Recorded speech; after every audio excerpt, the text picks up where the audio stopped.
40টা বৈশাখ আমি খরচ করেছি তোমাকে বানাবো বলে। 40টা বর্ষা আমি খরচ করেছি তোমার হাসির পেছনে থাকা হাসিটাকে ধরবো বলে।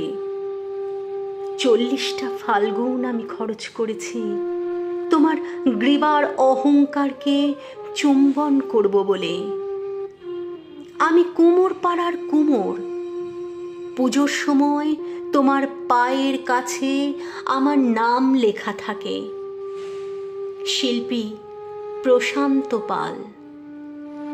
আমি প্রশান্ত নই, অশান্ত নই, আমি সর্বশান্ত হয়েছি তোমাকে নির্মাণ করে। প্রথমে তুমি ছিলে আমার মেয়ে।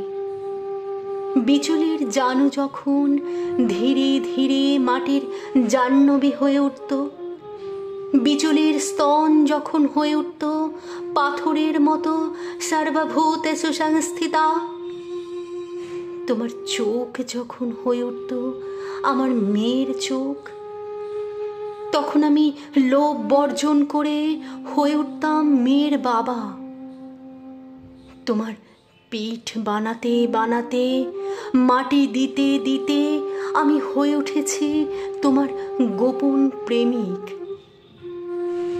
তোমার পিঠে মধ্যরাতে খুব গোপন চুম্বন করে বলেছি তোমাকে আমি ছাড়বো না, তোমাকে আমি কসবায় যেতে দেব না, তোমাকে আমি আমেরিকায় যেতে দেব না।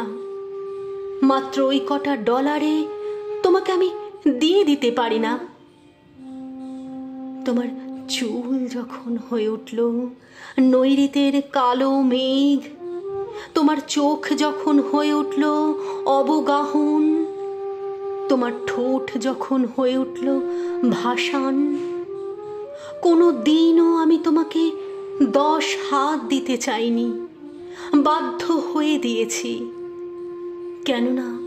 কেননা তুমি আমার জ্বরের সময় জলপট্টি দিয়েছ।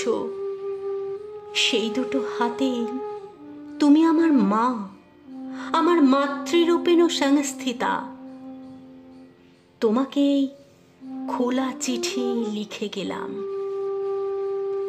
মাটি মাখতে মাখতে আমি নিজেকে গুলি, মেশাতে মেশাতে তোমাকে বানাই। আমার এই আঙুলগুলো না থাকলে তুমিও থাকতে না।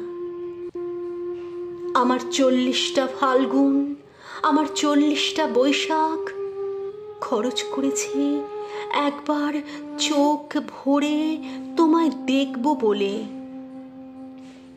ওরা যখন তোমাকে এসে লরিতে তোলে তখন আমার বুক ফেটে যায়। কোন বাবা চায় তার মেয়েকে লরিতে তুলে দিতে?